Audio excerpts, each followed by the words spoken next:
same-day voter registration and voting to avoid voter fraud. Republicans have argued that Ohio voters have to be registered for at least 30 days before casting an absentee ballot. But late tonight came word that the federal court has ruled against the Republican request and will, in fact, allow same-day voter registration and voting. Joining us now is former Ohio Secretary of State Ken Blackwell.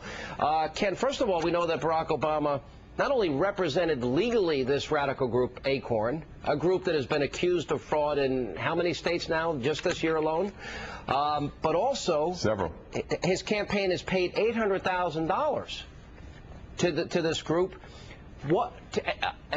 If you don't have the proper checks and balances, in other words, you can register and vote the same day, isn't this just setting ourselves up for massive voter fraud and perhaps worse? Let me just alleviate some of your fears, Sean, by saying that they might register and vote on the same day, but those votes won't be counted until they're scrutinized on Election Day.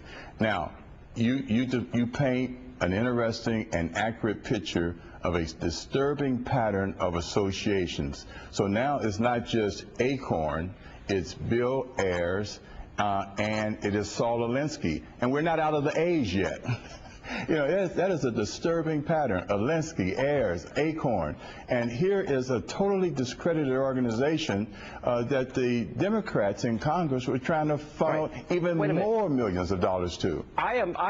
Considering all the allegations of voter fraud, considering the importance, the real importance in this election and in the last number of elections, no Republican's going to win the White House if they don't win the state of Ohio. I believe that. Absolutely.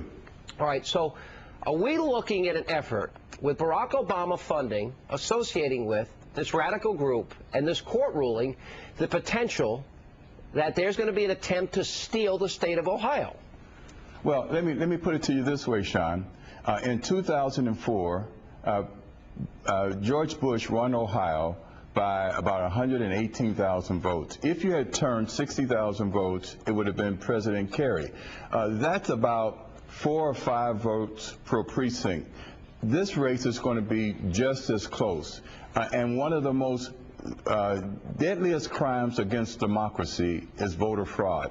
Yeah. Here's an organization that has a history of voter fraud, and I think that what we're talking about is opening ourselves up to a vulnerability. It calls for eternal vigilance. And interestingly, the allegations come from all the swing states out by accident. All right, here's my question. Because, you know, now that this ruling has come in, I believe this is a severe problem. This is a group that Barack Obama should be called on and not have any ties to, not be funding, not have represented as a lawyer. So here's my question.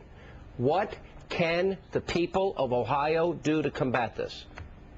First, we must be on our toes. Eternal vigilance. We can't go to sleep at the switch.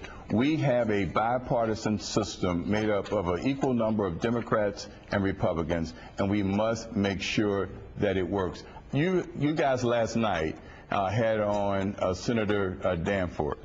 He extended an invitation to the DNC and the Obama campaign to join the McCain campaign in forming a bipartisan committee for honest and open elections. I want to get to some of the charges you're making here. First of all, the Ohio Republican-dominated Supreme Court and 2 federal courts agreed with the current Secretary of State, you're her predecessor, that it's okay to register and vote the same day. And this is not a bunch of left-wing. What's your point, Alan? Hey, Alan, what's your point? I didn't make that charge. I basically said they have decided we must, in fact, make sure that the election is not stolen. Right. We have a system, a bipartisan system in the state of Ohio. Right. We must make sure that it works. It's not the fault of Democrats. Secondly, I keep hearing the name Saul Alinsky. What did Saul Alinsky stand for that you find so offensive that you want to tie him to Barack Obama? And of course he comes out of the Alinsky School of Community Organizing. Rules for radicals? Tell me specifically what you don't like about Saul Alinsky. Saul Alinsky fundamentally hated this country. Oh, come on. He, in fact, but he believed in extra-legal activities. He believed that the ends justified the means. That is not the American way, Alan. You might embrace it. I don't. It's not what he said. He said he wanted tactics is to judge the other side as being immoral. The other side is supposed to be evil. Pick the target, freeze it, personalize it, and polarize it.